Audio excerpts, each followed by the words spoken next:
మచ్చలున్న చంద్రుడైనా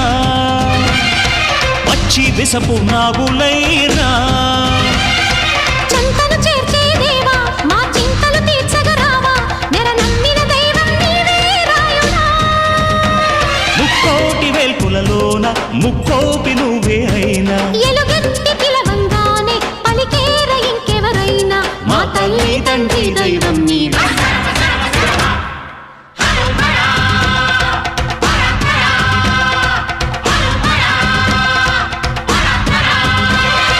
ఢమ ఢమ ఢమ ఢమ గుండ ఢమరుకంలో